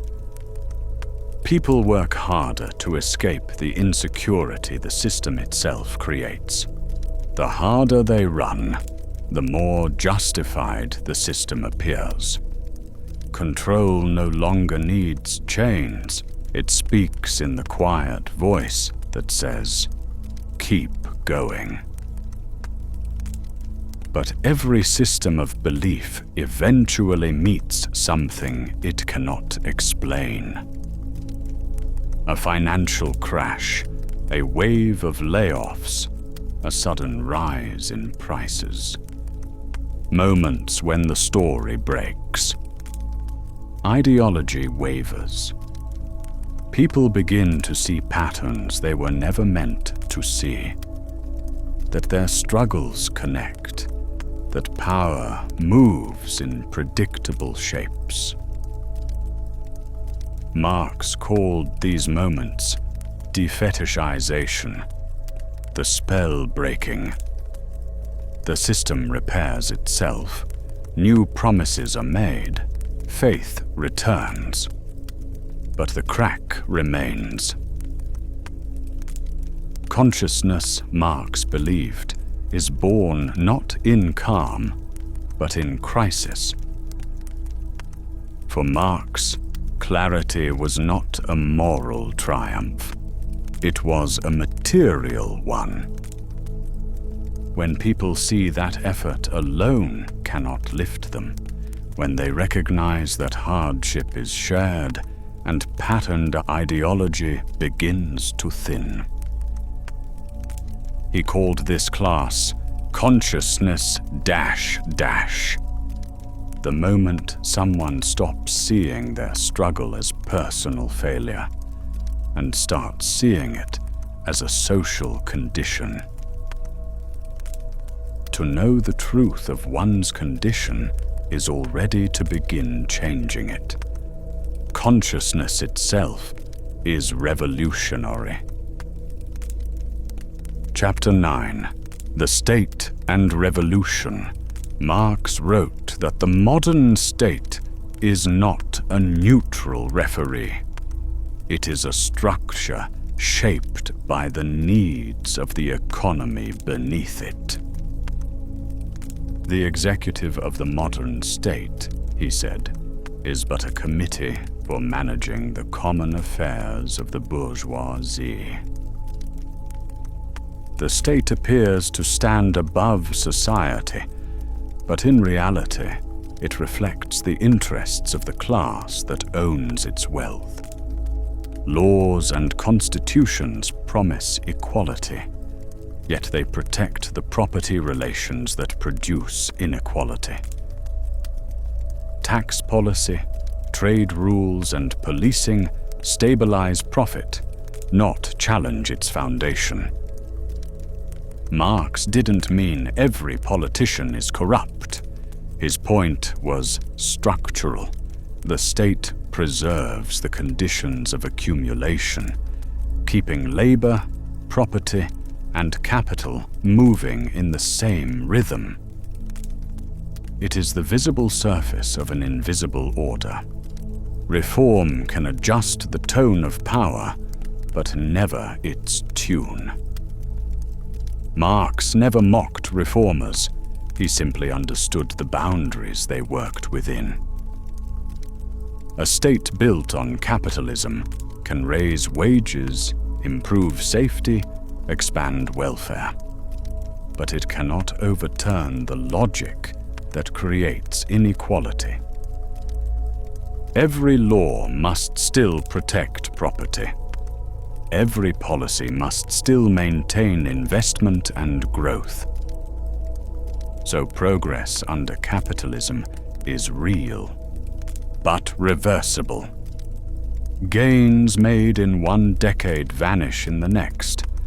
because the balance of power beneath them never changed. Reforms can slow the contradictions, they cannot resolve them.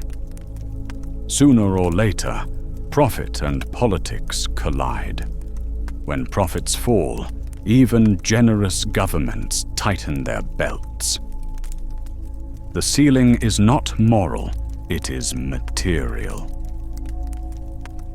Few phrases have been more distorted than the dictatorship of the proletariat.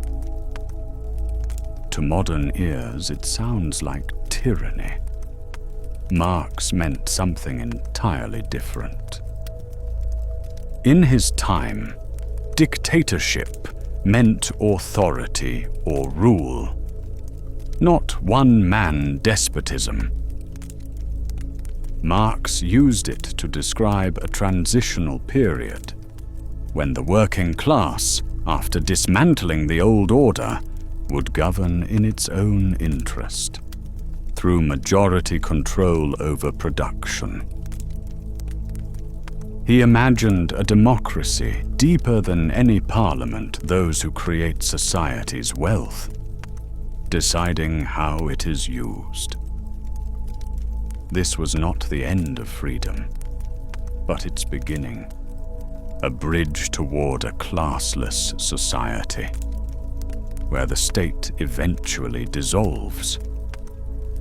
Later regimes twisted the idea beyond recognition, but in Marx's text, it simply meant the rule of the many over the wealth of the few. Marx believed capitalism was global from the start. It crossed borders, built empires, and bound distant peoples into a single economic network. A socialist nation surrounded by capitalist ones must trade with them, borrow from them, defend itself against them. Over time, the pressure to compete pulls it back toward profit. This was the danger of isolation. Marx offered internationalism instead, solidarity among workers across nations, sharing material strength, not just ideals. Workers of the world unite was strategy, not poetry. Without unity across borders, each revolution remains an island, pressured, reshaped, or crushed by global capital. Awareness alone does not change society. To turn consciousness into power, people must organize. Marx identified three main forms: the party, the union, and the workers' council. The party gives direction, but can drift away from the people it represents. The union defends workers, but if it focuses only on wages, it becomes a permanent negotiation inside the system it meant to confront. The council, workers governing their own workplaces, was the most radical, because it united production and democracy. Marx never prescribed a single model. Organization must grow from real conditions, guided by principle, shaped by necessity. The goal is not to worship the vehicle, but to reach the destination. When organizations begin serving themselves, instead of the people, they stop being revolutionary. Marx never imagined revolution as sudden willpower. It is the moment when contradictions ripen, when what is and what could be can no longer be reconciled. Pressure builds quietly for years. People endure, adapt, negotiate. Then comes rupture, when the promises of the old world collapse under their own weight. Crises expose the limits of the state. Trust dissolves, institutions stall. What once seemed permanent becomes fragile. What once seemed impossible begins to feel inevitable. Revolution, Marx wrote, is not chaos, but release, society shedding its old skin. But timing cannot be forced.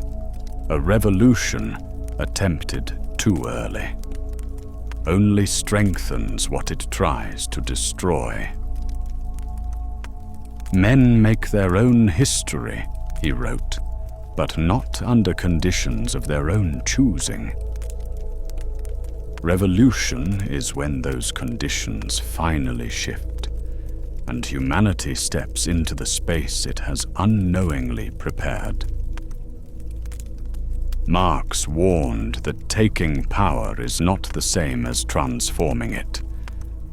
A new government can inherit the old machinery, its banks, its police, its property laws, and end up serving the same masters under a new name. True change requires rebuilding power from its foundations. Property must shift from private accumulation to collective use. Credit must serve need not speculation. Communication, the press, the schools, the institutions through which society understands itself, must become participatory, open, and free from class monopoly. And transport, the arteries of modern life, must move not only goods for sale, but resources for living. This was not utopia for Marx, but the practical work of liberation, aligning the structures of power with the purpose of human life. Only then could politics cease being the management of inequality and become at last the administration of freedom. Chapter 10: Communism and Human Freedom. Marx believed that a new society could not appear fully formed. Between capitalism and full communism, he wrote, there must be a long transition, a lower stage and a higher one. In the lower stage, echoes of the old world remain. People contribute according to their work and receive according to what they give. There is exchange, but without exploitation. Effort still measures reward. Over time, as abundance grows and competition fades, society moves toward the higher stage, a place where resources are shared according to need, not performance. Marx said this is when, from each according to his ability, to each according to his needs, becomes common sense. People raised in scarcity cannot wake into generosity. The shift is gradual, a transformation shaped by cooperation, not command. Communism, Marx wrote, is not a blueprint, but a direction, the unfolding of human possibility once the weight of property begins to lift. Under capitalism, almost everything becomes a commodity. Food, housing, health, even friendship and art. Marx believed true freedom begins when this changes.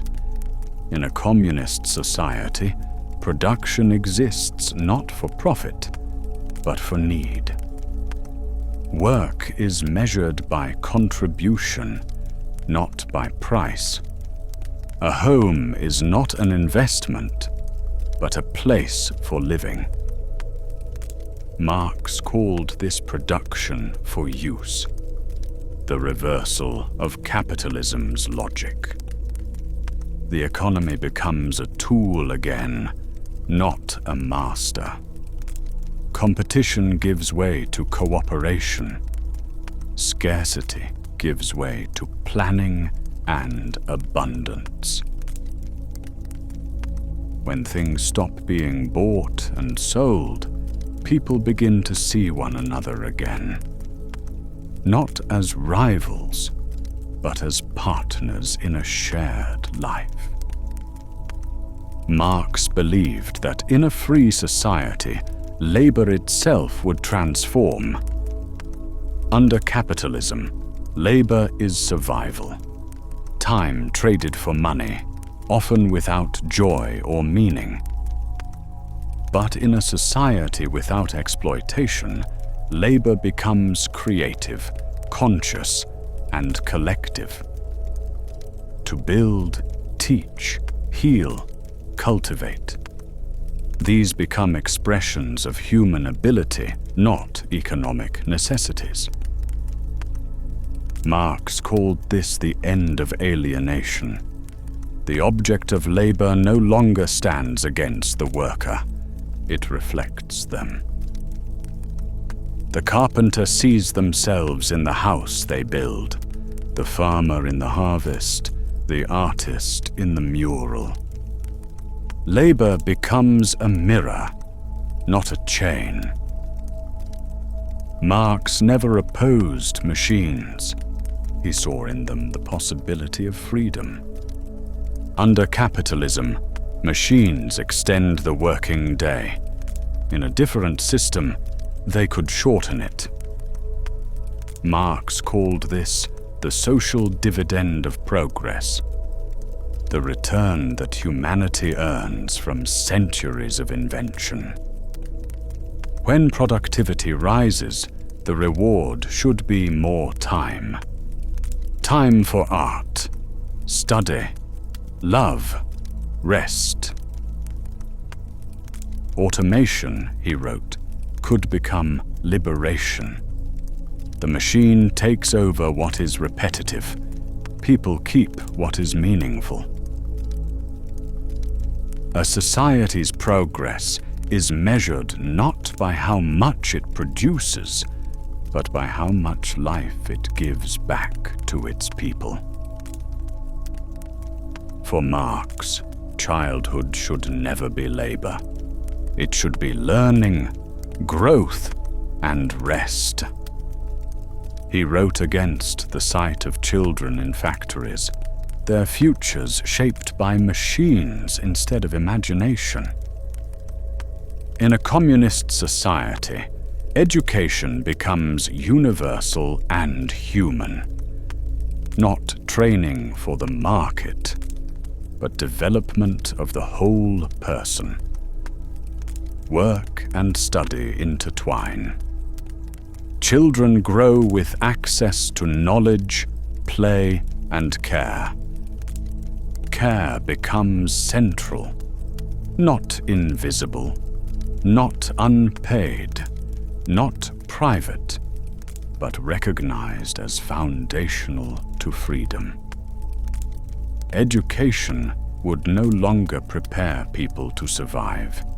It would help them unfold their human potential. Marx believed the state was not eternal. It existed only because classes existed. In class society, the state protects property, enforces law, manages conflict. But when class divisions disappear, the need for such an instrument fades. Marx called this the withering away of the state. Not its destruction, but its transformation. Government becomes administration. Authority becomes participation. Coercion dissolves into cooperation. A free society is one where the state no longer stands above people, because people have learned to stand together. Capitalism split town and country, cities swollen with labor, countrysides stripped for resources. Marx called this the metabolic rift, the broken cycle between humanity and nature. Communism, he believed, would heal this divide, not returning to the past, but balancing production with ecological renewal. Science would serve the soil. Industry would adapt to nature's rhythms. Humanity would restore what it takes. Freedom is not triumph over nature, but reunion with it. When labor is no longer survival, life itself expands. Marx imagined a society where every person has time to develop their abilities. Art, science, philosophy, music. Culture ceases to be a luxury. It becomes the language of a free people. The realm of necessity gives way to the realm of freedom.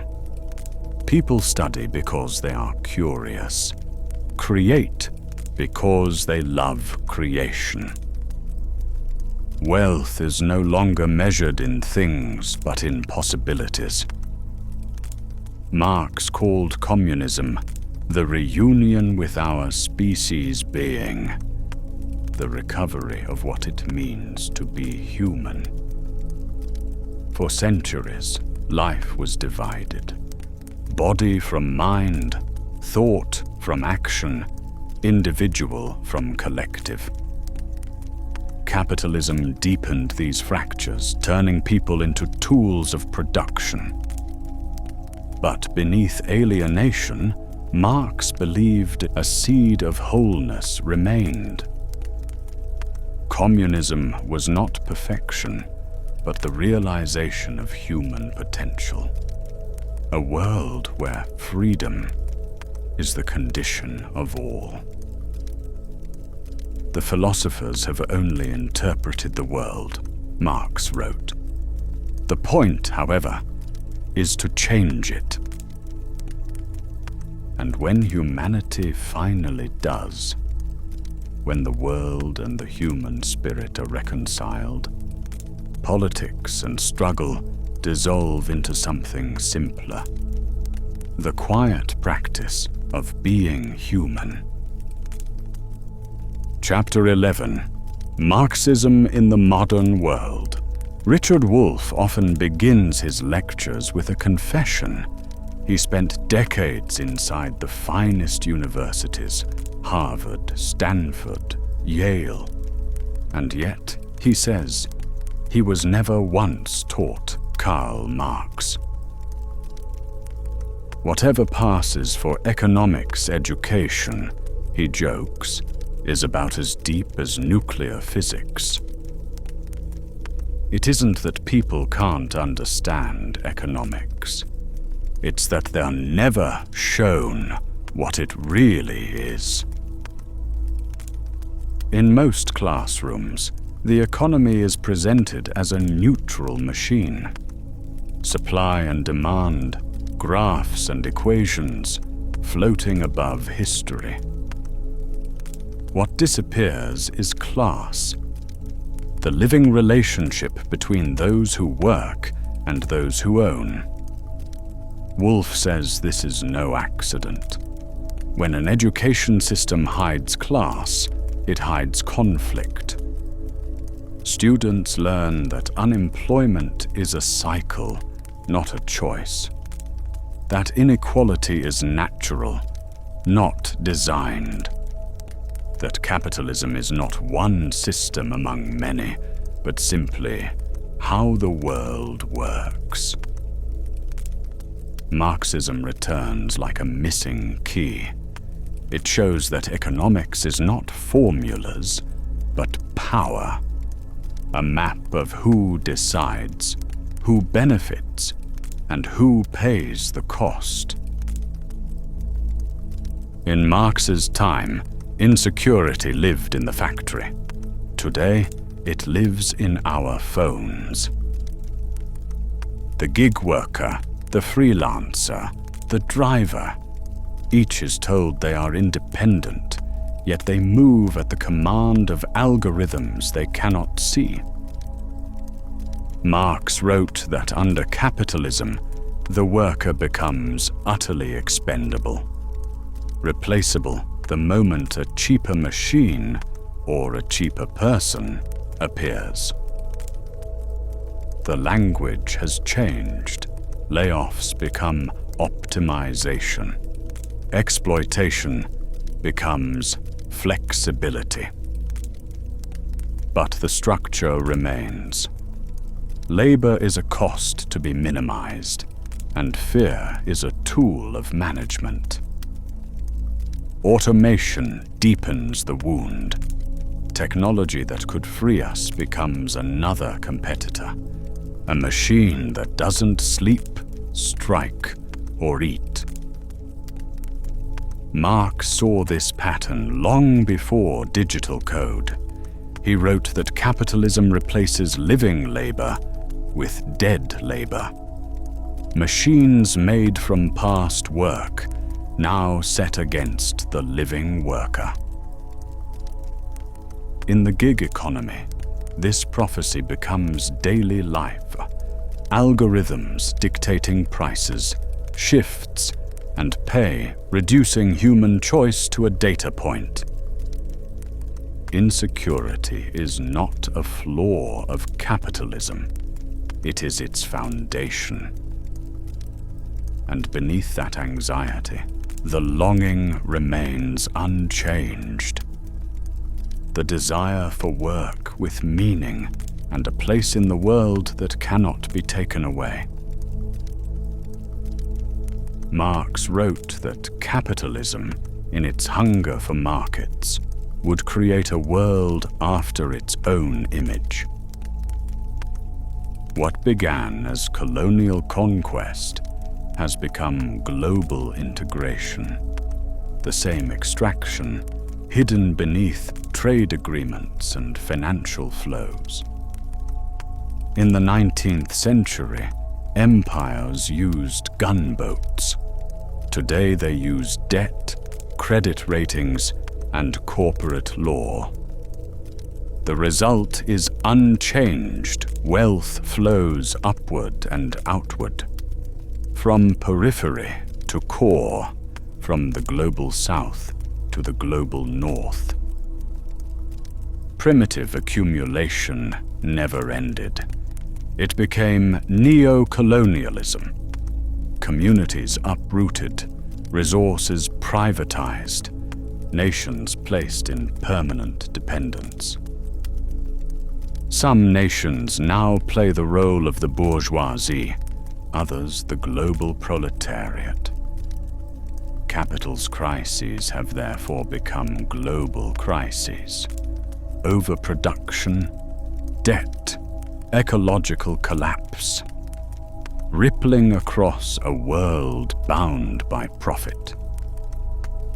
A system that treats the planet as a mine and most of humanity as cheap labor cannot last forever. To end exploitation within nations, Marx wrote, we must end exploitation between them. Marx said, capitalism's crises are not mistakes, they are its heartbeat. Every few decades, production outpaces demand. Goods pile up, credit stretches, speculation replaces real growth. Then the mirage breaks.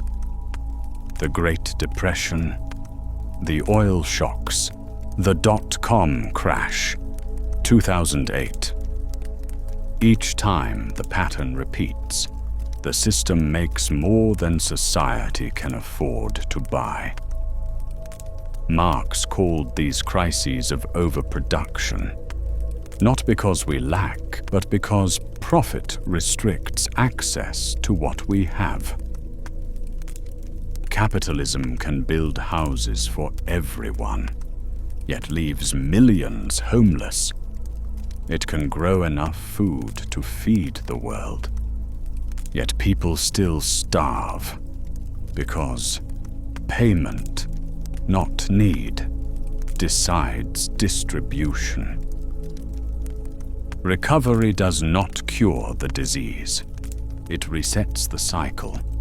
Capital is rescued, debts are socialized, and new bubbles rise where old ones burst.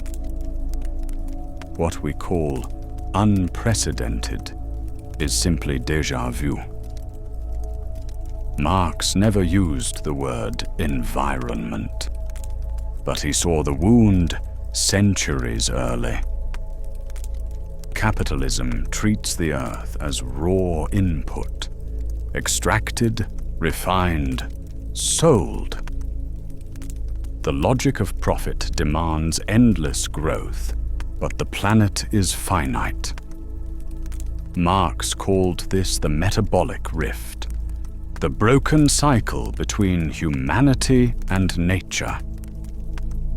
Soil is drained faster than it renews. Forests are cut faster than they grow. Air and water absorb the costs that profits refuse to count. The contradiction is final endless accumulation on a limited earth. Today we call it climate crisis. Marx saw it as capitalism laid bare in nature. Healing this wound requires more than green technology. It requires a new purpose for production. The flourishing of the planet, not the profit of the few. 2 centuries have passed since Marx wrote Capital.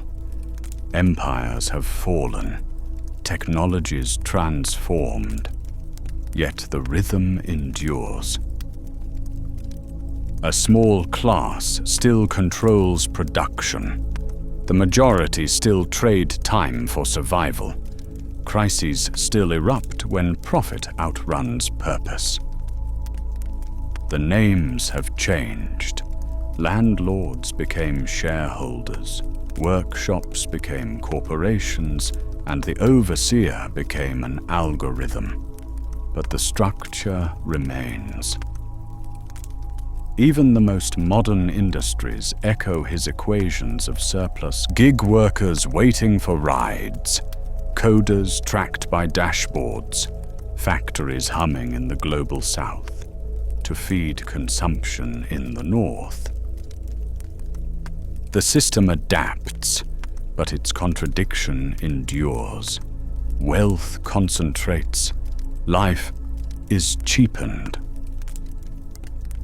This is why Marx still matters, not because he predicted every detail, but because he revealed the pattern behind them. His ideas are not a map to the past, they are a compass for the present. As long as power flows upward, as long as profit defines worth, as long as the worker's life can be bought and sold, Marx will continue to whisper through history, asking us to look again and imagine more. Chapter 12. From Capital to Consciousness. Marx never offered a cure. He offered a diagnosis. He wrote like a doctor of society. examining its fevers, its habits, its hidden diseases. His aim was not to promise paradise, but to reveal the machinery behind everyday life, to show that what we call normal is only one possible arrangement of the human story. For most of us, that machinery is invisible. We wake, we work, we rest. We call it freedom because we choose where to sell our time. But Marx taught that behind each transaction lies a deeper structure: who owns, who serves, and who decides what counts as value. To see that clearly is not despair. It is the beginning of consciousness. Marx called it class consciousness, the moment when individuals recognize themselves, not as isolated competitors, but as parts of a shared condition. From that awareness, he believed real change could grow not from charity or faith or policy, but from understanding. For the point of philosophy, he said, is not to describe the world, but to change it. Yet the change he imagined was never only political. It was personal, the liberation of the human being from the narrowness of necessity. To work without fear, to create without permission, to live without being reduced to a price. That is the horizon Marx called freedom. Not freedom from one another, but freedom through one another. And though his century has passed, the question remains, what would it mean to build a world where wealth serves life, not the other way around?